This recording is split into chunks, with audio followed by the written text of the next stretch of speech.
우리 7회 기출문제풀이 7회 4번 문제를 봅니다.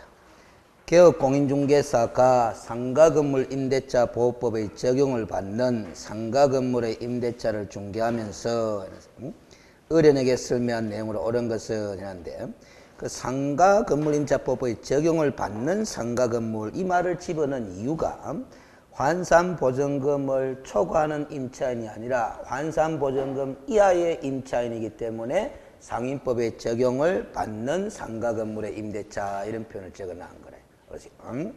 일단 상인법의 보호를 받으려면은 환산보증금액이 지역별로 일정 금액을 초과하면은 적용을 안 받잖아, 원칙적으로. 그렇죠. 그 때문에 그 말을 적어 놓은 거다. 옳은 걸 찾아라 했는데, 1. 상가건물의 임대차를 뭐한 때는 등기한 때는 그 다음 날부터 제3자에 대하여 효력이 있다 했는데, 자꾸 다음 날에 신경을 집중하면 곤란해요. 등기를 했다 하잖아, 임차인이. 그러면 등기한 때로부터 제3자에 대하여 뭐가 발생한다? 대항력이 발생하는 겁니다. 그 다음 날부터 했기 때문에 틀려버렸어. 우리가 상가건물 임대차보호법이든 주택임대차보호법이든 등기 대신에, 이걸 겁니다. 등기 대신에, 임차권의 등기 대신에 뭐를 요구하고 있는 거다? 대항 요건을 요구하고 있는 거다, 이 말이야. 등기 대신에. 알겠어요? 그래서 상인법에서는 뭐 목적물의 인도와 사업자 등록 신청이라는 대항 요건을 요구하고 있는 거예요. 그러면 인도와 사업자 등록을 신청하면은 그 다음 날부터 무슨 역이 생긴다? 대항력이. 그러나 이건 등기를 했다 그러잖아. 등기한 때로부터 대항력이 발생하는 거예요. 그래서 이번에 임차인은 대항력과 확정일자를 갖춘 경우 경매에 의해 매각된 임차 건물을 양수인에게 인도하지 않더라도 해놨네. 배당에서 보증금을 수령할 수 있다 해놨는데, 경매에 의해 배당금에서 보증금을 수령하기 위해서는 뭐다? 양수인에게 그 임차 건물을 뭐 해야 된다? 인도를 해야 돼요. 알았어요? 인도하지 않으면은 배당금에서 보증금을 수령한다, 뭐한다? 뭐한다라는 거예요. 그래서 않더라도 했기 때문에 또 틀려버렸고. 3번에 임대차 기간을 1년 미만으로 정했다 하네. 6월로 정한 경우에도 그 유효함을 주장할 수 있다, 없다? 없다 해가지고 틀려버렸죠. 있다 해야 되는데. 그래서 근데 이게 좀 문제가 문제 없네. 주어가 있네. 임차인은 그 유효함을 주장할 수 없다 했기 때문에 틀렸어요. 만약에 임차인은 가는 그 주어를 임대인은 해버리면은, 아니 임대인은 그 유효함을 주장할 수 없다 이렇게 하면 뭐 그럼 O가 됩니다. 임차인이 그 유효함을 주장할 수 없다 했기 때문에 X가 된 거지. 임차인한테 유리하게 해석해야 되는 거잖아, 상인법은. 4번에 임대차가 묵시적으로 법정갱신된 경우에 그 존속기간은 임대인이 그 사실을 안 때로부터 1년으로 본다 해놨는데, 또 1년으로 본다, 여기에 뭐다? 집중을 해보면 또 틀려버려요. 그 사실을 안 때로부터가 아니고 뭐 그 기간이 만료된 때로부터. 알았어요? 이렇게 해야 됩니다. 알았어요? 그러니까 기산점을 늘 같이 붙여서 읽는 습관을 들여야 돼. 알았어요? 그럼 5번이 자동적으로 O가 될 수밖에 없는 거죠. 임대인의 동의를 받고 전대차 계약을 체결한 누구는, 전차인은 임차인의 계약갱신 요건 행사 기간 이내에, 그게 몇 년이에요? 5년이지. 임차인의 계약갱신 요구권 행사 기간 가마 뭐 5년 아닙니까? 최초의 임대차 기간 1년을 포함해서 5년을 초과하지 않는 범위 내에서 계약갱신을 요구할 수 있다라는 거잖아. 그래서 그 임차인의 계약갱신 요건 행사 기간 가는 거 5년이지. 5년 이내에 누구를 대위하여, 임차인을 대위하여 임대인에게 계약갱신 요건을 행사할 수 있다라는 겁니다. 알겠습니까? 그래서 우리가 알겠어요. 이걸 좀 구별해야 돼. 실무적으로는 임차권의 뭐다? 양도하고, 알겠어요. 임차권의 전대하고는 좀 구별해야 된다 이 말이지. 양도받은 경우에는 알겠어요. 새로운 5년을 주장할 수 있지만, 전대한 경우에는 전차인은 누구를 대위하여? 임차인을 대위하여 뭐다? 임차인의 계약갱신 요건 행사 기간에 5년 이내에서 계약갱신을 요구할 수밖에 없어. 전차인은. 알겠습니까? 그래서 5번이 5네. 일단 5년 가는 거는 뭐 여기서 판단할 필요는 없지만 하여튼 임차인의 계약갱신 요구권 행사 기간 가는 5년입니다. 5년. 알겠어요?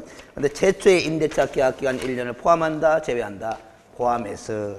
그 다음 5번 문제라고 합니다. 의뢰인에게 상가금을 임대차 보호법에 대해 설명한 내용으로 틀린 것은 이라는데 1번에 이 용어 정의를 묻는 지문이네. 권리금 계약하는 게 있다 이 말이지. 이 권리금 계약의 당사자가 누구냐 하는 걸 좀 알아야 돼요. 신규 임차인이 되려는 자가 임차인에게 권리금을 지급하기로 하는 계약을 말한다 이랬지. 자, 그러면 권리금 계약의 당사자는 누구와 누구다? 임차인과 신규 임차인이 되려는 자. 그렇죠? 요 사람하고 요 사람 사이에 체결되는 계약이 무슨 계약이다? 권리금 계약이다 라는 소리야. 알겠습니까? 요 사람이 요 사람한테 뭐를 지급하기로 한다? 권리금을 지급하기로 약정하는 계약. 그게 바로 권리금 계약이다. 요 표현 좀 익히 놔야 돼요. 임차인과 누구? 신규 임차인이 되려는 자. 그러면 신규 임차인이 되려는 자를 누가 물색해가? 임차인이 물색해가. 그래서 데리고 와야 되는 거야. 그러면 이 두 사람 사이에는 무슨 계약을 체결했지만은 권리금 계약을 체결해가 요 사람을 물색했죠, 임차인이. 그러면 요 사람하고 누구하고? 임대인하고 무슨 계약을 체결하는 거다? 임대차 계약을 체결하는 거라. 알겠습니까? 요 사람하고 요 사람 사이에는 무슨 계약? 임대차 계약. 그렇지? 근데 요 사람이 요 임차인이 물세계가 데리고 온 요 신규 임차인이 데리는 자하고 임대인한테 데리고 가가 임대차 계약 체결해 주세요 하는데 임대인이 요 임대차 계약을 뭐 한다?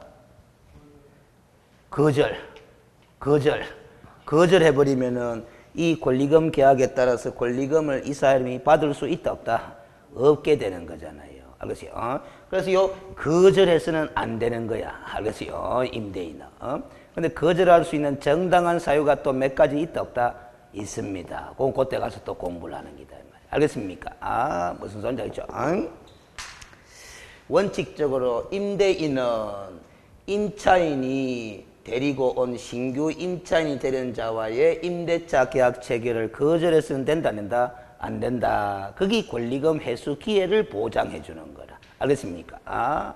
권리금을 보장해 주는 제도가 아니고 권리금 회수 기회를 보장해 주는 거야. 알겠습니까? 이 사람이 권리금을 보장해 준다는다? 안 해주고 권리금을 이 사람이 회수할 수 있는 기회를 보장해 주는 방법이 뭡니까?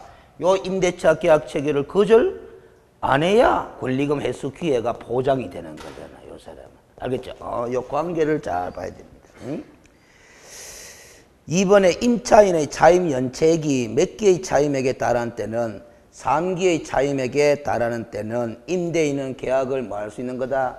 해지할 수 있는 거다. 상가 건물의 임대차 계약에 있어서 임대차 계약의 해지 사유 중에 하나가 2기의 차임액이 연체된 게 아니고 몇 기? 3기다라는 거죠. 주택임대차 보호법상의 주택임대차 계약 있잖아. 주택임대차 계약의 해지 사유는 몇 기? 2기라고 보면 됩니다. 근데 정확하게는 실무적으로 2기 하면 되는데 주택임대차 보호법에서는 2기 하는 말이 계약 해지 사유로 안 나와요. 안 나온다고. 상인법에는 3기의 차임액이 연체되면은 계약 해지 사유로 나오는데 주임법에는 2기의 차임액이 연체된 사실은 계약 해지 사유가 아니라 법정갱신이 적용되지 않는 사유입니다. 그런데 왜 주택임대차 계약에 있어서도 2기의 차임액이 연체되면은 임대인은 계약을 해지할 수 있다라고 하느냐 하면은 주택임대차 보호법에는 규정이 없어. 없는데 없으면 민법으로 가는 거잖아. 민법의 임대차 계약 규정을 보면은 임차인이 2기의 차임액을 연체하게 되면은 임대인은 계약을 뭐 할 수 있다? 해지할 수 있다. 이리 돼 있거든. 알겠지? 그럼 지금 요 3기 하는 거 있잖아? 요 3기는 민법의 그 계약 해지 사유 규정에 대한 무슨 규정이다? 특별 규정인 거야. 상가 건물의 임대차에 있어서 계약 해지 사유는 2기가 아니고 뭐 3기일이 되는 거야. 민법의 규정이 적용되는 것이 아니라 뭐 상인법의 특별 규정이 우선적으로 적용되는 이치다. 3번 국토교통부 장관은 권리금에 대한 감정평가의 절차와 방법 등에 관한 기준을 뭐 할 수 있다? 고시할 수 있다. 이게 이제 중요한 조문은 아닙니다. 이런 규정도 상가금을 임차보호법에 있다라는 것만 인식하면 되는 거예요. 자, 우리가 봐봐요. 이 권리금 회수 기회를 보장해주는 규정들이 상인법에 있는데, 그러면 이제 이 만약에 이 임대차 계약을 임대인이 거절해봐. 거절하면 권리금 회수 기회를 보장해주나 안 해주나? 안 해주는 거잖아? 그러면 이 임차인은 권리금 상당한 금액만큼의 손해를 입었다라고 주장할까 아닌가 봐. 그러면 이제 손해배상 청구를 임대인을 상대로 주장할 수 있다 없다? 있습니다. 만약에 요 사람이 요 계약 체계를 거절하면은 요 사람이 권리금 회수 기회를 뭐 보장받지 못하기 때문에 권리금 상당 금액의 손해배상 청구를 할 수 있도록 해놓은 거야. 알겠습니까? 그러면 이제 손해배상 청구할 수 있다 하면 뭐노? 손해배상 금액이 얼마냐를 산정해야 되는데 그 손해배상 금액은 무슨 금액에 상당하는 금액이다? 권리금. 그럼 권리금이 얼마냐 하는 걸 산정할 수 있어야 없앤다? 있어야 뭐 손해배상 금액을 산정할 수 있을 거 아닌가 봐. 알겠어요? 그럼 그 권리금 산정 기준에 관해서는 국토교통부 장관이 따로 뭐 할 수 있도록 고시할 수 있도록 그렇게 규정해요. 실제 고시가 돼 있습니다. 알겠습니까? 그래서 실무에서는 상당히 그게 이제 그 현실적 어려움이 많은 문제다 생각해요. 권리금을 갖다가 정확하게 산정하기란 쉽다 어렵다? 어려운 거잖아요. 알겠습니까? 그래서 이게 객관적인 산정이 되지 않으면은 결국 뭐다? 권리금 회수 기회를 제대로 100% 보장받는다 못 받는다? 못 받는다라는 이런 문제점을 안고 있어요, 지금. 알겠어요? 그 다음 4번에 국토교통부 장관은 권리금 계약을 체결하기 위한, 자, 그 다음에 줄 거 넣고 용어를 좀 익힙니다. 표준 권리금 계약서 가는 거, 그거 용어를 좀 알아놔야 돼. 하여튼 별의별 걸 갖고 장난을 치니까 표준 권리금 계약서 가잖아? 자, 제가 또 단어를 써볼게요. 표준 무슨 계약서? 임대차 계약서. 권리금 계약서하고 표준 임대차 계약서하고 같다 다르다? 봐봐요, 다르잖아. 이게 권리금 계약서고 이거는 뭐다? 임대차 계약서잖아. 알겠습니까? 그럼 요 권리금 계약에 관한 표준 계약서를 누가 정해가, 장관이 정해가 그 사용을 뭐 할 수 있도록 해놨다? 권장할 수 있도록 해놓고 실제 정해놨어요. 권리금 계약서 하는 양식이 있습니다. 그런데 요거 표준 임대차 계약서 양식도 정해놨다 안 정해놨다? 정해놨는데 누가 정해가 사용할 것을 권장할 수 있느냐? 누구? 법무부 장관은 돼 있다 이 말이에요. 요거는 누가 권장? 법무부 장관. 요거는 누가? 국토교통부 장관. 그 장관 이름이 달라. 그거 주의하셔야 됩니다. 여러분들 교재를 기본서를 꺼내봐요. 기본서를 보면은 몇 페이지를 보느냐 하면은 몇 페이지를 보느냐 하면은 439페이지 봐봐요. 439페이지 보면은 기타 해가 이게 상가금 임차보호법이거든. 2번 읽어봅니다. 2번. 법무부 장관은 보증금, 차임액, 임대차 기간, 수선비 분담 등의 내용이 기재된 상가건물 임대차 표준계약서를 정하여 그 사용을 뭐 할 수 있다? 권장할 수 있다 해놨죠? 그래서 D페이지를 싹 봐봐요. D페이지 보면 권장 서식을 제가 수록해놨다 안 해놨다? 해놨다. 상가건물 임차 보증계약서 이렇게 돼 있죠? 맞지? 제목이. 그래 있죠? 자, 근데 어디를 또 보느냐 하면 여기 갑니다. 여기 갑니다. 433페이지 가봐요. 433페이지 가보면은, 저 밑에 4번에 또 기타 해가 양갈로 1, 2번은 읽고, 2번부터 읽을게요. 제일 밑에. 국토교통부 장관은 권리금에 대한 감정평가의 절차와 방법 등에 관한 기준을 뭐 할 수 있다? 고시할 수 있다. 조금 전에 지문에 나왔던 거잖아? 그 후에 양갈로 1번 읽어봐요. 국토교통부 장관은 임차인과 신규 임차인이 되는 자가 권리금 계약을 체결하기 위한 표준 권리금 계약서를 정하여 그 사용을 권장할 수 있다. 이렇게 돼 있지? D페이지 봐봐요. D페이지 보면 또 서식을 제가 수록해놨잖아. 시험에는 안 나옵니다. 상가 건물 임대차 권리금 계약서 하면서 양식이 또 있나 없나? 그러니까 434페이지에 있는 거는 상가 건물 임대차 권리금 계약서 요리 돼 있고, 아까 440페이지에 있는 거는 상가 건물 임대차 표준 계약서 하는 거라. 같은 거다 다른 거다? 다른 거다 이 말이지. 알겠습니까? 그 서식 자체는 시험에 안 물어봅니다. 제가 참고용으로 수록해 놓은 거지. 요거는 누가 권장? 법무부 장관. 요거는 누가? 국토교통부 장관. 그걸 잘 구별하시면 돼. 속아 넘어가기 딱 쉽다 이 말이지. 여러분들 법무부 장관 가는 자리에 국토교통부 장관 해보면 꼭 할까 이거. 이 법무부 장관입니다. 요거는 한꺼번에 공부할까? 잠깐만 주택임대차보호법부터 봅시다. 주택임대차보호법의 몇 페이지를 보느냐? 417페이지 봐봐. 417페이지 보면 3번 제목이 뭐로 되어 있어요? 주택임대차 표준계약서 사용해가 읽어봅니다. 주택임대차 계약을 서면으로 체결할 때는 누구? 법무부 장관이 서식을 정하여 권고하는 주택임대차 표준계약서를 우선적으로 사용한다. 이래놨잖아? 근데 어쨌든 우선적으로 사용하는 동안에 권장 서식이야. 그렇지? 그런데 D페이지 봐봐요. D페이지 보면은 주택임대차 계약서라고 법무부 장관이 권장하는 뭐다? 서식을 제가 참고용으로 또 수록해놨다, 해놨다? 해놨어. 그러니까 잘 봐봐. 주임법이든 상임법이든 무슨 계약서는 임대차 계약서는 무슨 장관? 법무부 장관.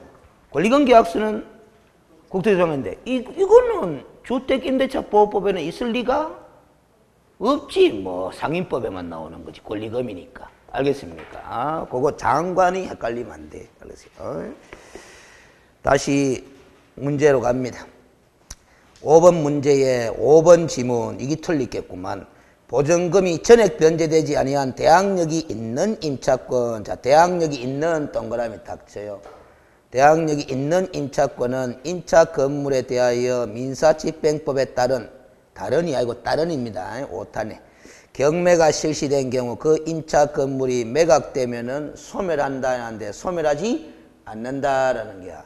무슨 역이 있는 임차권이라서 대항력이 있는 임차권이라서 만약에 보증금액이 전액 변제되지 아니했다 하더라도 대항력이 없는 임차권은 경매의 매각에 의해서 소멸해버립니다. 알겠습니까? 이 대항력이 있는 임차권이냐 대항력이 없는 임차권이냐 요거는 요 논리다 이 말이야. 여러분들 경매에 있어서 권리 분석하게 되면은 항상 이게 중요하거든. 무슨 권리? 말소 기준 권리. 알겠습니까? 말소 기준 권리보다 앞에 뒤에 알겠어요? 앞에도 임차권이 있을 수 있다 없다? 있다 이 말이지. 알겠어요? 근데 뒤에도 뭐다? 임차권이 있을 수 있다 없다? 있다. 자 봐봐요. 보증금액이 전액 변제되지 않은 대항력이 있는 임차권 가잖아. 대항력이 있는 임차권은 어느 거? 이게다 이 말이에요. 이건 소멸하지 않는 거예요. 그런데 아무리 보증금액이 전액 변제되지 않았다 하더라도 대항력이 없는 임차권이라면 요걸 말해. 이거는 소멸이야. 매각으로 인해서. 알겠습니까? 무슨 소리인지 알겠지? 그럼 이 말소 기준 권리가 중요하다 안 중요하다? 중요하다. 이 기준 권리보다 앞에 있는 임차권이냐 뒤에 있는 임차권이냐 중요하거든요. 알겠습니까? 그럼 말소 기준 권리가 뭐가 말소 기준 권리가 됩니까? 이리 물으면은 여러분들은 이렇게 답해 두면 돼요. 최고 선순위 뭐? 선순위 담보권 이렇게 하면 돼. 알겠어요? 최고 선순위 무슨 권? 담보권. 그 최고 선순위의 담보권이 무슨 권리가 된다? 말소 기준 권리가 되고 그 말소 기준 권리보다 앞선 권리는 다 소멸이야. 소멸인데 문제는 이 임차권도 소멸인데 보증금액이 전액 변제됐다 안 됐다? 변제되지? 변제되지? 알았다 하잖아. 변제되지 아니한 대항력이 있는 임차권 가잖아. 그때는 소멸하지 않는다라는 겁니다. 알겠어요? 그런데 말소 기준 권리보다 뒤에 있는 권리들은 전부 다 뭐? 전액 변제되어 있기나 말기나 간에 전부 다 뭐 소멸이야. 알겠어요? 그래서 우리가 알겠어요? 우리가 남의 집에 새 들어가거나 남의 집을 담보로 잡을 때는 뭐를 꼭 봐야 된다. 등기부를 봐가지고 말소 기준 권리를 찾아야 돼요. 말소 기준 권리보다 자기의 권리가 뒤에 가게 되면은 뭐 안 좋은 거야. 알겠습니까? 무슨 소리인지 알겠지? 그래서 우리가 알겠어요. 아파트 같은 거 알겠어요. 아파트 같은 거 이 소유권 보존 등기 내지 이전 등기만 돼 있을 뿐 전혀 담보권이 설정돼 있다 안 돼 있다? 안 돼 있는 그런 아파트는 알겠어요. 아파트는 내가 전세 들어가도 뭐다 최고 선순위의 권리가 되는 거잖아.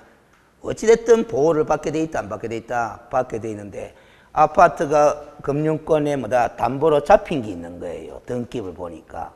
그러면 그 피담보 채권 금액 있죠? 그 금액을 고려하지 않고 전세 뒤에 들어가다 보면은 전세금을 전액 반환받지 못하는 피해를 입을 수가 있다라는 소리야. 알겠습니까?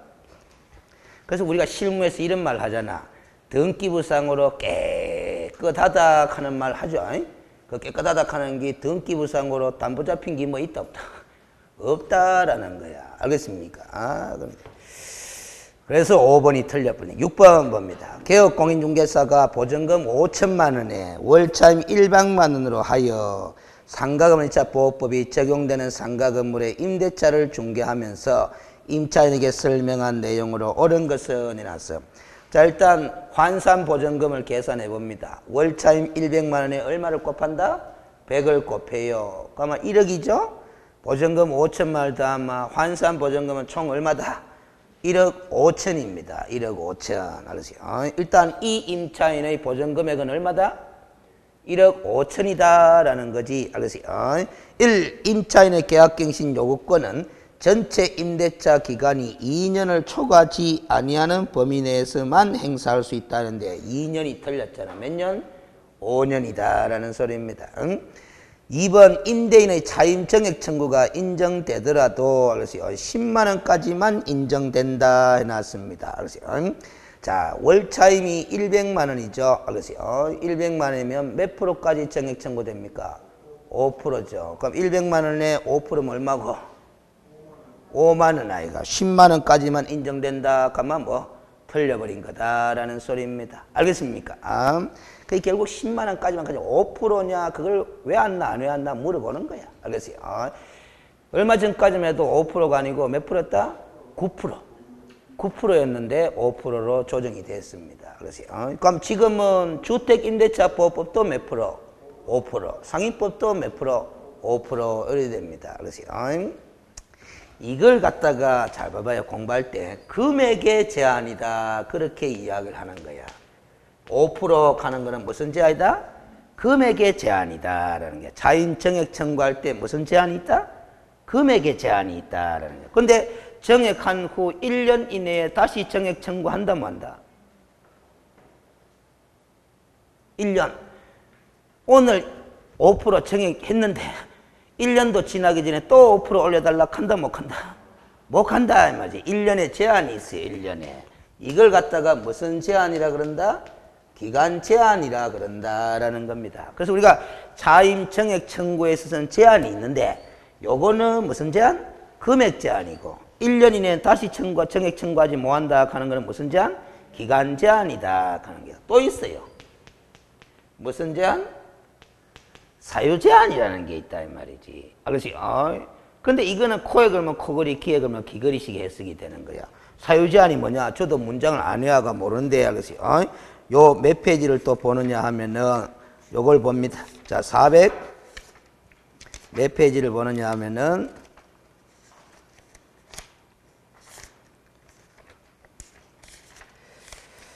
437페이지를 봐봐요. 437페이지에 보면은 차임 등의 정감 청구권 가는 게 있죠? 거기에 1번을 읽어볼게요. 차임 또는 보증금이 임차 건물에 관한 조세, 공과금 그 밖에 부담의 정감이나 경제사정의 변동으로 인하여 상당하지 아니하게 된 때, 요 문장 있지? 요 문장이 무슨 제한이다? 사유 제한이다라는 소리입니다. 그래서 이런 사유가 있을 때 당사자는 장래에 대하여 뭐를 청구할 수 있는 거다? 정감을 청구할 수 있는 거다라는 거야. 그 사유는 코에 걸면 코걸이 뭐 귀에 걸면 귀걸이 식의 해석이 가능하다라는 거. 어찌됐든 사유 제한이 있기는 있다 없다? 있다. 무턱대고 정감을 청구할 수 있는 것은 아니다라는 겁니다. 알겠어요? 경제 사정의 변동이나 조세 공과금의 정감이나 이런 사유가 있어서 뭐다 차임 또는 보전 금액이 상당하지 아니하다고 판단될 때 뭘 할 수 있는 거다? 정감 청구할 수 있는 거다. 그걸 사유 제한이라 그래. 자, 그럼 지금 머릿속에 이런 구도를 잡아둡니다. 차임 등의 정감 청구에 있어서는 제한이 있는데 그 제한은 몇 가지 측면의 제한이 있다? 세 가지. 사유 제한도 있고 뭐 금액 제한도 있고 뭐 기간 제한도 있다라는 거야. 알겠습니까? 요거 왜 공부해야 되는지 나중에 다음 주에 본 수업 수업할 때 이야기를 합니다. 그래서 이런 게 있거든. 여러분들 상가금을 임차 지금 이야기해보자. 상가금을 임차 보호법은 환산보전금을 초과하는 임차인에게는 원칙적으로 보호해준다는다. 안 해주잖아. 근데 이거 차임 등의 정감 청구권에 관한 규정이 있잖아. 이 규정은 환산보전금을 뭐다 초과하는 임차인에게도 요 제한 규정은 적용이 돼요. 정감 청구할 수 있다 없다? 있습니다. 사유가 있다라면은 차임 또는 보전금의 정감을 청구할 수 있다 없다? 있다. 근데 환산보전금을 초과하는 임차인은 이 제한은 뒤따르는데 이 제한은 있는데 이 제한이 있다 없다? 없어요. 그럼 환산보전금을 초과하는 임차인의 경우에는 5% 제한이 있다 없다? 없다. 10% 올리도 20% 올리도 갈 수 있다 없다? 있다라는 겁니다. 그래서 1년이 지나기 전에도 또 올리도 갈 수 있다 없다? 있다라는 겁니다. 알겠어요? 이걸 제한하는 거는 서민 임차인을 보호하기 위한 취지거든. 근데 환산보전금 초과하는 임차인은 부자 상인이거든. 그래서 많이 올리도 해도 된다 안 된다? 된다라는 소리입니다. 알겠습니까? 그러나 이 사유 제한은 여전히 받아요. 알겠습니까? 아무리 부자 상이라도 뭐다 그 보전금 차임이 경제 사정의 변동으로 상당하지 아니하다라고 판단될 때 정감 청구할 수 있는 것이지. 알겠어요? 그 차임 또는 보전 금액이 경제 사정에 비춰봐서 타당하다고 보여지는데도 함부로 올려달라고 할 수는 없는 겁니다. 알겠습니까? 그런 것 때문에 그래요. 그래서 이 상가금을 임차 보호법은 작년에 한 문제가 상당히 어려운 문제가 나왔잖아. 이 과목에서. 제일 어려웠던 문제 중에 하나가 뭐냐면 환산보전금을 초과하는 임차인에게 적용되는 거냐 적용 안 되는 거냐 그거 가리라 하는 문제가 제일 어려웠어요. 알겠어요? 그거 공부 안 했거든 학생들이. 알겠어요? 그냥 학생들은 환산보전금을 뭐다 초과하는 임차인에게는 원칙적으로 상인법의 보호를 받을 자격이 있다 없다? 없다. 요 원칙만 알고 시험장에 들어갔는데 환산보전금을 초과하는 임차인에게도 보호해주는 규정들이 몇 개 있거든. 그걸 물어버렸다 아닙니까? 그래서 무슨 소리인지 알겠어요? 제일 어려웠어요. 그 다음 됐고 2번까지 틀렸고 6번에 3번으로 갑니다. 임차인의 차임 연체액이 얼마에 이르는 경우 200만 원에 이르는 경우 그래서 임대인은 계약을 뭐 할 수 있다? 해지할 수 있다 해놨습니다. 그래서 200만 원이면 기껏해야 몇 기고 2기 아닙니까? 해지하려고 하면 몇 기의 차임액이 연체돼야 되노? 3기잖아. 그러니까 틀려버렸고 4번 상가 건물이 서울특별시에 있을 경우 그 건물의 경매시에 임차인은 2,500만 원을 다른 담보권자보다 우선하여 변제받을 수 있다 해놨는데 알겠어요? 서울특별시에 있을 경우 그 건물의 경매시에 임차인은 자, 줄 거 봅니다. 다른 담보권자보다 우선하여 변제받을 수 있다. 그거 줄 거 넣고 밑에다가 메모해 봅시다. 무슨 변제권? 응? 최우선 변제권. 그렇게 메모해 두면 돼요. 다른 담보권자보다 우선하여 변제받을 수 있는 권리. 이걸 무슨 변제권? 최우선 변제권 가거든. 그럼 우선 변제권은 뭐라고 이야기하면 됩니까? 후순위 권리자 그 밖의 채권자보다 우선하여 변제받을 수 있는 권리 이렇게 이야기하면 되거든. 그 지금 이 임차인에게 최우선 변제권이 인정되겠어 안 되겠어요? 그걸 물어보는 거잖아. 자, 최우선 변제권이 인정되려면 요건을 갖춰야 되잖아. 최우선 변제권의 요건이 뭐예요? 최우선 변제권의 요건이 뭐예요? 대항력. 좋아요. 그 다음 대항력은 무조건 기본이야. 그 다음 뭐?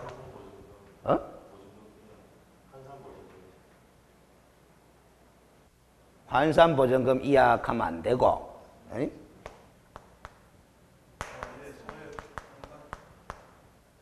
소액보전금액이라 해야 된다. 물론 이게 소액이냐 아니냐를 따질 때도 환산으로 따지지만은, 알겠습니까? 그럼 지금 보전금액이 아까 얼마라고 했노? 1억 5천인데 1억 5천이 소액보전금액이다 아니다? 서울 아이가? 서울 지역의 소액보전금액 규모가 얼마인지, 자, 교재에 봐봐요. 교재에 몇 페이지? 438페이지.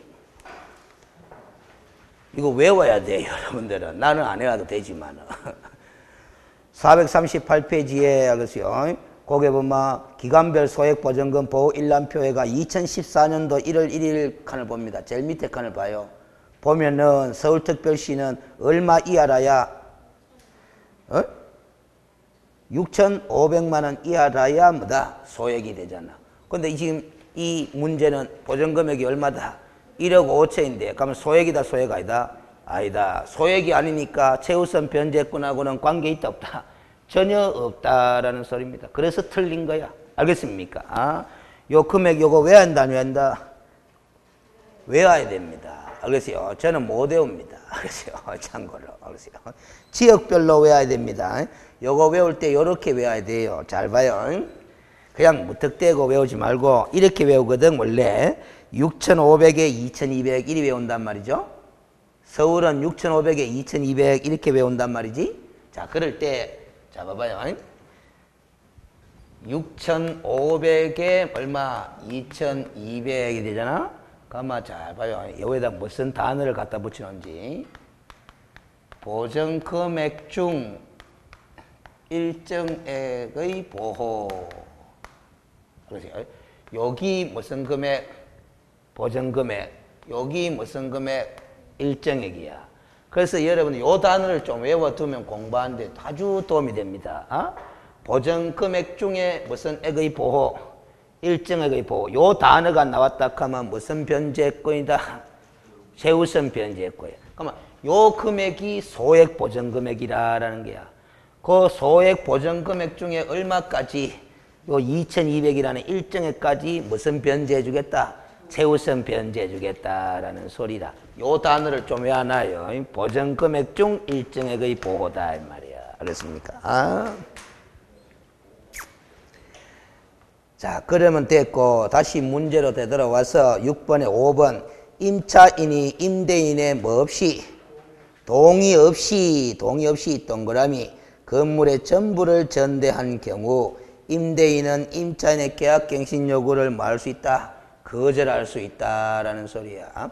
우리가 아까 계약갱신 요구권 하는 거 봤잖아요. 5년 계약갱신 요구권. 그거는 임차인이 임대인에게 계약갱신을 요구할 수 있다 하는데, 알겠어요? 반대로 계약갱신 요구를 받은 임대인은 그 요구를 뭐 할 수도 있다? 거절할 수도 있는데, 거절하기 위해서는 사유가 있어야 한다, 없어야 한다? 있어야 하는데 그 사유가 한 7가지 정도 나와요. 그 7가지 중에 하나가 임대인의 뭐 없이 동의 없이 그 임차 건물의 전부를 뭐 했다? 전대한 경우다 이 말이지. 그럼 임차인에게 잘못이 있는 거다, 없는 거다? 있는 거다. 그래서 계약갱신 요구를 뭐 할 수 있는 거다?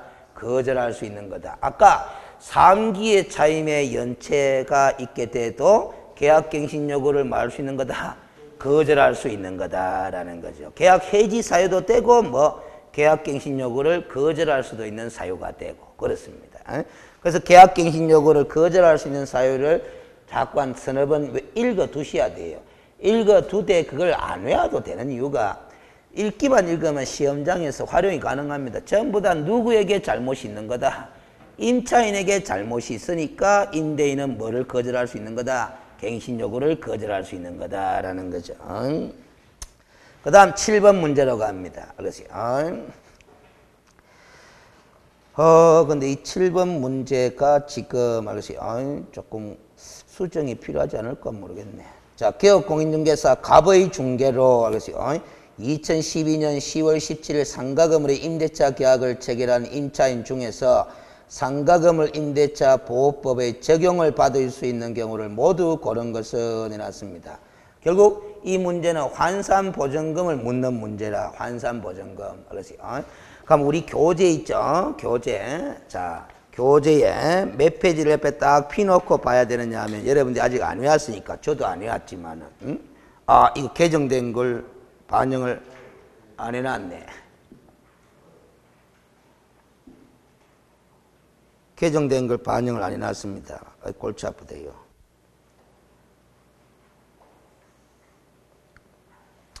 하하, 이 골치 아프대. 저도 못 외웠는데.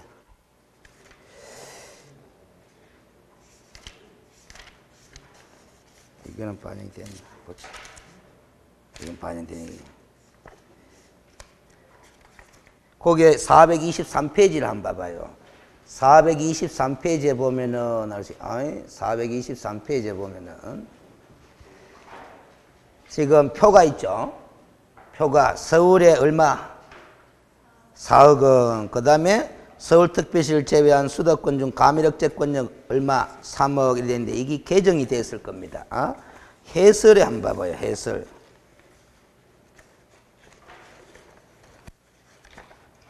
해설 한번 봐봐요.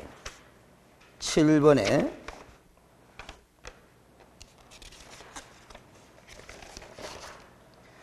해설에는 반영을 해놨네. 해설에 보면은 현재 서울특별시가 얼마? 6억 1천만 원. 교재를 고칩시다. 교재를 고칩시다. 서울특별시가 얼마? 6억 1천만 원. 그 다음에 그 수도권 정비계획법에 따른 과밀억제권역이 얼마? 5억 원입니다. 5억 원인데 문제는 부산광역시가 그거 들어가 있어. 그러니까 수도권 중 과밀억제권역 하는 글자 밑에다가 부산도 포함 고리 적어놔요. 부산도 포함해놓고 3억을 얼마로 고쳐놓는다? 5억을 고쳐놓습니다. 그 다음에 광역시라고 나오죠? 안산시, 용인시, 김포시, 광주시 있는 그 부분을 3억 9천만 원으로 고쳐둡니다. 3억 9천. 그 다음에 기타 지역은 얼마? 2억 7천만 원으로 적어둡니다. 금액이 대폭 상향돼 버렸어요. 원래 1월 26일부로 개정이 됐네. 요 개정됐으니까 요걸 좀 외워둬야 됩니다. 해설에 그 별표를 해놓고 꼭 외워둬요. 원래 개정됐으니까 물어볼 가능성이 높다, 높다. 높다라는 거야. 지역별로 따로 외워야 됩니다. 저는 이게 죽어도 안 외워지더라고. 6억 1천, 5억, 3억 9천, 2억 7천 외웠는데도 또 까먹어요. 자, 그래서 이 기준에 맞춰보면 답이 없을 거예요. 자, 다시 기출문제 7번으로 가봅니다. 7번으로. 네모박스 안에 기억 봅니다. 임차인이 서울특별시 종로구 소재 상가 건물을 보증금 2억에 월차임 100만 원으로 임차했다 하면은 환산보증금이 얼마예요? 3억이잖아. 3억이면 현재 기준으로 보면은 환산보증금 초과됐다, 이하다? 이하다라는 거죠. 그러면 상위법에 적용을 받는다, 안 받는다? 받는다라는 거잖아. 그럼 기억 체크 할 것이. 기억 체크. 그 다음에 니은 봐봐요. 임차인이 인천광역시 강화군 소재 상가 건물을 보증금 1억 5천에 월차임 50만 원으로 임차한 경우 해놔서 강화군 동그라미 딱 쳐봐요. 이게 지금 기출 문제인데, 그래서 24일 기출 문제인데 강화군까지 등장시켜놨어. 월차임 50에다가 100을 곱하면 5천만 원 아닙니까? 5천만 원 1억 5천 더하면 얼마다? 2억이다라는 겁니다. 2억. 아마 강화군이 어디에 들어가느냐 하면은 현재는 과밀억제권역에서 제외되어 있기 때문에 기타 지역으로 들어가요. 기타 지역은 아까 2억 7천이라 그랬잖아. 2억 7천인데 지금 이건 얼마예요? 2억 5천이잖아. 2억이잖아. 2억. 그럼 이것도 환산보증금 이하다, 초과다? 이하잖아. 이것도 상인법의 적용 대상이다, 적용 대상이다 말이지. D가 봐봐요. 임차인이 경상남도 창원시 소재 상가 건물을 보증금 1억 8천만 원에 임차했대요. 그럼 보증금 1억 8천만이면 창원시면은 무슨 지역이에요? 그 밖의 지역이죠. 마찬가지 2억 7천 아닙니까? 지금 올라온 기준에 따르면. 그럼 1억 8천이니까 환산보증금 이하죠. 그래서 또 상인법의 적용 대상이다 아니다? 적용 대상이다. 리얼 임차인이 경기도 수원시 동그라미를 딱 쳐요. 소재 상가 건물을 보증금 2억 원으로 임차를 했대요. 수원시는 과밀억제권역에 속합니다. 과밀억제권역에 속하면은 얼마? 5억이잖아. 5억인데 보증금 2억이니까 환산보증금 이하잖아. 따라서 뭐다? 상인법의 적용 대상이다라는 소리입니다. 그러면 이 문제는 지금 현재 기준으로 따지면은 답이 있다 없다? 없다. 기역, 니은, 티건, 리얼이 다 뭐 상인법의 적용 대상이다 아니다? 대상이다. 이렇게 되는 겁니다. 알겠습니까? 근데 제가 이제 이 문제는 2012년도 10월 달 기준으로 뭐다? 판단하니까 옛날 법령을 기준으로 판단해야 되겠죠. 현재 기준으로 보면 답이 있다 없다? 없다라는 거야. 근데 이런 식으로도 문제 물은 적이 있다라는 거죠. 그럼 우리가 이런 문제를 대비하려면은 원래 나올 가능성이 많겠네. 이런 식의 문제가. 왜냐하면 환산보증금액의 기준이 원래 1월부로 개정됐다 아닙니까? 그럼 그 개정된 금액을 알고 있나 모르고 있나를 물어보는 방식으로 이렇게 물어볼 수도 있다 없다? 있다. 그러면 이 문제가 나올 때 대비하는 방법은 이것까지 알아야 되는 거야. 지역을 알아야 돼. 지역. 그 지금 니은 같은 경우는 강화군이 인천광역시지만 원래 인천광역시는 과밀억제권역이거든. 근데 인천광역시 중에 강화군은 뭐다? 기타 지역으로 간다 하는 것까지 알아야 되는 거야 이게. 그렇지. 그 다음에 뭐다? 그 다음에 수원시가 과밀억제권역에 속한다 하는 것도 알아야 된다 몰란다? 알아야 되는 거야. 그럼 5분 시험에 이거 나올 수도 있겠네. 부산광역시는 옛날에는 광역시였거든. 그 지금은 어디로 들어가 있다? 과밀억제권역으로 들어가 있다 하는 거. 개정된 법령에 따르면. 그거 좀 알아놔야 되겠습니다. 그렇지. 출제 가능성이 한층 높아져 버렸다라는 겁니다. 그렇지. 그러니까 해설을 보고 좀 기억을 해놔요. 알겠습니까? 해설을 보고. 그 다음 문제 봅니다. 8번 문제로 갑니다. 개업공인중개사가 상가건물 임대차 보호법의 적용을 받는 상가건물의 임대차를 중개하면서 설명한 내용이다. 관로안에 들어갈 것으로 옳은 것은 해놨는데 이런 식으로 내면은 무엇을 묻는 문제인지 파악이 쉬워가지고 실수를 잘 안 합니다. 그렇죠? 네모 박스를 읽어봅니다. 차임 또는 보증금이 경제사정의 변동으로 인하여 상당하지 않게 된 경우 그 정액 청구는 청구 당시의 차임 또는 보증금의 몇 프로를 초과할 수 없다. 금액 제한 몇 프로? 5%잖아. 근데 지금 답이 있다 없다? 없다라는 겁니다. 옛날 법은 몇 프로였기 때문에 9%였거든. 지금 법령에 따르면 답이 있다 없다? 없습니다. 첫 번째 관로에 기억에 5% 적어 넣으면 돼. 알겠어요? 100분의 5라고 적어 넣으면 돼요. 그 다음에 두 번째 점, 보증금의 전부 또는 일부를 월 단위의 차임으로 전환하는 경우 그 전환되는 금액에 옛날 법은 1할 5푼이었을 건데 곱한 월 차임의 범위를 초과할 수 없다 하는데 이거는 해설을 또 봅니다. 이 법이 또 개정됐거든. 현재 답은 없고 해설을 보면은 여러분들 이 단어도 좀 외워둡니다. 두 번째 점과 관련해 가지고 네모 박스 안에 그 두 번째 점과 관련해가 단어를 좀 외워놔. 월차임 전환시, 산정률의 뭐 제한하는 기다 이 말이지. 알겠습니까? 월차임 뭐 전환시 뭐를 월차임으로 바꾼다? 보증금을 뭐로 바꾼다? 월차임으로 전환할 때 산정률을 뭐 하겠다? 제한하겠다라는 거야. 월차임 전환 시 산정률의 제한 규정이 작년에 개정됐어요. 알겠어요? 어떻게 개정됐느냐 하면은 봐봐요. 해설을 지금 보고 있죠? 보고 있는데 이리 돼 있잖아. 일곱 번째 줄이가 보증금의 전부 또는 일부를 월 단위의 차임으로 전환하는 경우에는 그 전환되는 금액에 다음 각 호 중 낮은 비율을 줄 거요. 다음 각호 중 낮은 비율을 곱한 월차임의 범위를 초과할 수 없다. 그거 줄 거예요. 낮은 비율이야. 다음 각호 중 낮은 비율. 그러면 각호가 1호가 있고 2호가 있잖아? 근데 작년에 2호가 신설된 거예요. 2호가 신설됐으므로 니은만을 물을 수는 있다 없다? 없다라는 거야. 그럼 출제가 잘못되는 거지. 현재 기준으로 보면. 그러면 1호는 뭐예요? 은행법에 따른 은행에서 적용하는 대출금리와 해당 지역의 경제 여건 등을 고려하여 대통령이 정하는 비율을 해놨는데 이 문장을 외울 필요는 없고 숫자를 외우면 됩니다. 1할 몇 푼? 2푼이다. 1할 5푼에서 몇 푼으로 개정됐다? 2푼으로 개정된 거야. 그러니까 1할 5푼을 기억하는 거야. 1할 2푼 참. 1할 2푼. 1할 2푼을 외워야 되고 그 다음에 2호를 봐봐요. 한국은행에서 공시한 기준금리의 대통령이 정하는 배수, 그 배수가 4.5배거든. 4.5배를 곱한 비율 가잖아. 곱한 동그라미 딱 쳐요. 알았어요? 이게 신설됐다는 거야. 2호가. 알았어요? 2호가 2014년도 신설됐구나. 알았어요? 자, 그래서 잘 봅니다. 뭔 소리냐면은 한국은행에서 공시한 기준금리가 지금 몇 프로예요?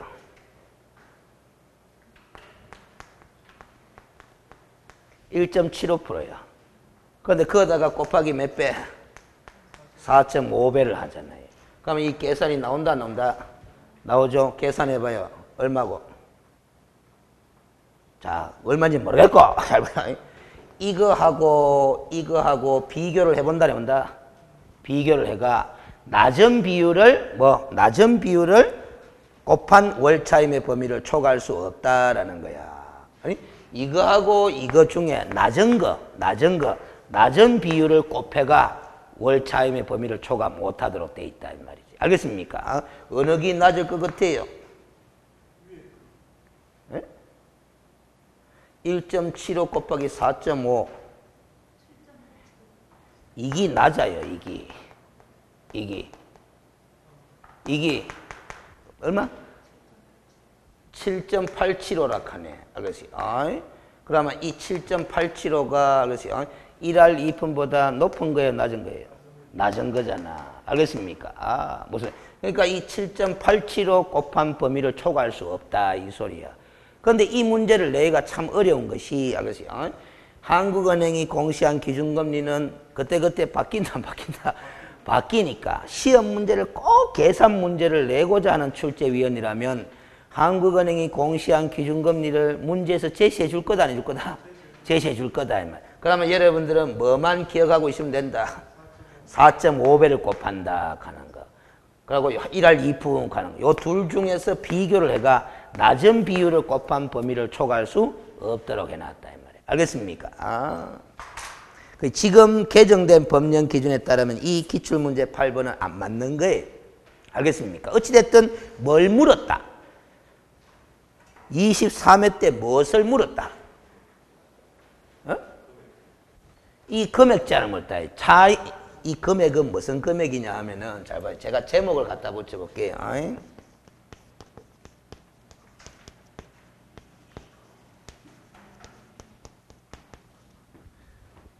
차임정액 청구율. 차임정액 청구율이 몇 프로? 5%. 요거 물었다라는 거지. 알겠습니까? 23회 때. 또 뭐 물었다? 또 뭐 물었다? 이거 물었다라는 거지. 월차임 전환 시 산정률의 제한을 알고 있나 모르거나 물었다라는 거야. 알겠습니까? 요거하고 이걸 물었으니까 수치를 외워두자, 외워두지 말자? 외워두자. 그렇게 하면 이제 시험 대비가 되는 거예요. 옛날에 기출문제 그대로 낼 수 없으니까. 알겠습니까? 용어들을 자꾸 익혀. 제가 왜 자꾸 이런 잔소리를 하느냐 하면은 나중에 문득 이리 물어요. 상가건물 임대차 보호법 공부했죠? 이리 물어. 그 공부했대. 그 5% 하는 수치 기억나요? 안 나요? 하면 기억난대. 그래 5%가 뭐예요? 이리 물으면 몰라요. 그럼 5%가 뭐예요? 하면 뭐라고 답하면 되노?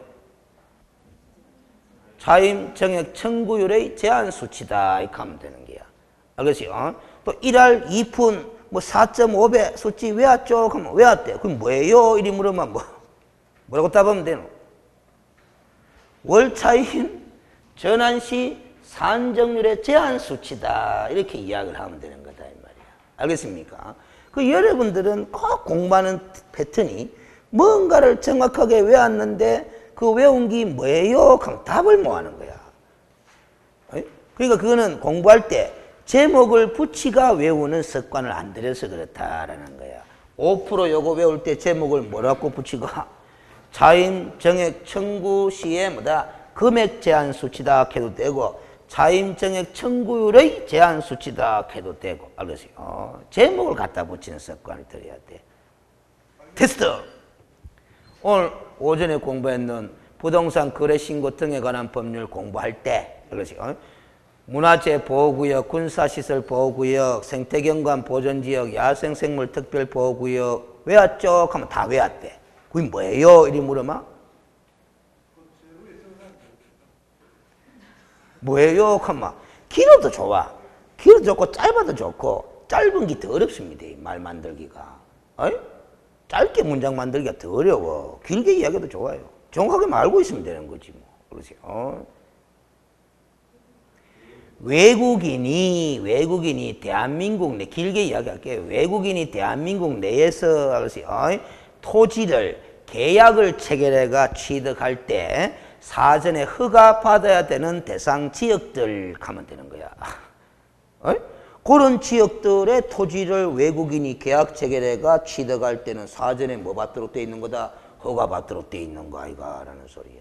알겠습니까? 그걸 길게 쓰면 이제 보통은 이제 요약집 같은 데 보면은 메모지 같은 데 보면 이래 놨다고 외국인 글자를 써. 외국인 토지 거래 허가 지역 한다고. 외국인 토지 거래 허가 지역 한다고. 알겠습니까? 그 외국인 가는 글자 띠쁘고 그냥 토지 거래 허가 지역 해보면 뭐하고 헷갈리노? 토지 거래 허가 구역 제도하고 헷갈려 버리거든. 그러니까 앞에 외국인을 갖다 붙이가 메모를 한단 말이야. 알겠습니까? 그러니까 여러분들 공부하는 패턴이 늘 그래왔기 때문에 제가 잔소리를 자꾸 하는 거야. 알겠어요?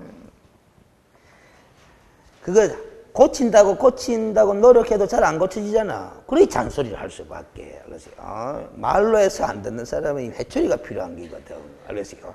근데 그 말로 해서 습관이 잘 안 고쳐지는 거예요. 알겠습니까? 오랜 습관이기 때문에. 자, 그러면 됐고, 이제 9번 문제로 또 가봅니다. 그래서, 개업공인중개사가 상가건물 임대차 보호법의 적용을 받는 상가건물의 임대차를 중개하면서 임차인의 계약갱신 요건에 관하여 설명한 내용으로 옳은 것을 모두 골라라 해놨어. 자, 기업. 임차인의 계약갱신 요건은 최초의 임대차 기간 1년을 포함한 전체 임대차 기간이 5년을 초과하지 않는 범위 내에서만 행사할 수 있다. X. 니은 임대인의 동의를 받고 전대차 계약을 체결한 전차인은 임차인의 계약갱신 요구권 행사 기간 이내에 임차인을 대위하여 임대인에게 계약갱신 요구권을 행사할 수 있다. 대위해서 알겠어요. 디귿 임차인이 임대인의 동의 없이 목적 건물의 전부 또는 일부를 전대한 경우는 임대인은 임차인의 계약갱신 요구를 뭐 할 수 있다?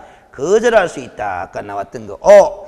리얼 갱신되는 임대차는 전 임대차와 동일한 조건으로 다시 계약된 것으로 보므로 차임과 보증금은 변경될 수 없다 해놨는데 틀려버렸어요. 알겠어요? 차임과 보증금도 이런 제한에 따라서 변경할 수 있다 없다? 있다라는 소리입니다. 알겠습니까? 그래서 니은과 디귿이 옵니다. 그 다음 10번 개업공인중개사가 중개 의뢰인에게 상가건물임차 보호법의 적용을 받는 상가건물 임차에 관하여 설명한 것으로 옳은 것은 1. 서울의 경우 지금 6억 1천이잖아. 환산보전금액이. 현재 보전금액이 2억 6,100만 원인 경우에는 상가건물임차 보호법이 적용되지 않는다. 걔가 틀려버렸네요. 적용되는 거지. 환산보전금 이하니까. 그렇죠? 2번 임차인이 상가건물의 일부를 임차하는 경우 대항력을 갖추기 위한 요건의 하나로 사업자 등록 신청 시에 임차 부분을 표시한 자 도면을 첨부 동그라미 칩니다. 그래서 그 옆에다가 메모를 해요. 우리가 사업자 등록 신청을 하락하는 이유가 아까 뭐 대신에? 등기 대신에라는 거야. 등기라는 게 공시 방법 중에 대표적인 하나잖아요. 그러면 등기 대신에 사업자 등록 신청하는 거니까 사업자 등록 신청도 공시 방법 중에 하나라고 볼 수 있다 없다? 있다. 그러면 공시 방법 중에 하나를 갖출 때는 확실하게 갖춰야 되거든. 그러면 상가 건물의 일부를 임차한다 그랬잖아요. 임차한 부분이 어느 부분인지 건물의 도면을 뭐 전부 해야만이 공시 방법을 제대로 갖춘 거다라는 소리야. 알겠습니까? 그래서 뭐라고 메모해 두느냐 하면은 요 단어를 써두면은 이해하는 데 도움이 될 거예요. 왜 도면을 첨부하느냐? 무슨 방법이기 때문에? 공시 방법이기 때문에. 알겠습니까? 공시라는 게 중요합니다. 그래서 권리를, 자기 자신의 권리를 주장하기 위해서는 뭐가 중요하다? 공시가 중요하다 하는 거. 이게 상식적인 이치로 알고 있어야 됩니다. 알겠어요? 그 여러분들이 초중고등학교 다닐 때부터 공시 방법을 많이 사용했다 안 했다? 여러분들도 이미 경험을 많이 했어요. 공시. 어디 했다? 지우개에다 많이 했고 어디에다가 기본적으로 많이 했다? 교과서에다가. 교과서 여불대기에다가 뭐 이름 그니마까지 쓴다 이 말이지. 거기 뭐 하는 거다? 이건 내 책이다 라고 뭐 하는 거다? 공시하는 거다 이 말이지. 알겠습니까? 공시하는 거. 그 여러분들이 공시할 때 어디에다가 이름을 쓸까 하는 거 고민 좀 해야 하네요. 하잖아. 예를 들어서 여다가 쓰면은 껍데기 쬐뿐만 없어지잖아. 그렇지? 그럼 나중에 누구 책인지 몰라. 그러면 곤란한데 그래가지고 이렇게 찾다 고민하다가 여다 써놔보는 거야. 그럼 이거 위에 칼로 날리지 않는 이상은 모르는 거야. 알겠습니까? 그걸 이제 확실한 공시된 내용이 위변조되지 않도록 하기 위해서 그 여불대기에다 쓴 거 아닙니까? 알겠습니까? 여다 썼으면 쬐뿐다니까. 알겠어요? 그리고 지책이라고 하는 거야. 알겠어요? 자, 그 다음 됐고 3번 질문에 임차권 등기 명령 제도는 상가건물 임대차의 경우는 적용되지 않는다 해놨는데, 자, 제가 이렇게 설명할게요. 임차권 등기 명령 신청 제도는 상인법에만 있다, 주인법에도 있고 상인법에도 있다. 둘 다 있다라는 거지. 그러면 이 지문은 X 아닙니까? 상가건물 임대차의 경우는 적용되지 않는다. 거의 틀려버린 거 아이가. 알겠습니까? 여기 더 중요해. 뭐가 더 중요하냐면 임차권 등기 명령 신청은 누가 한다?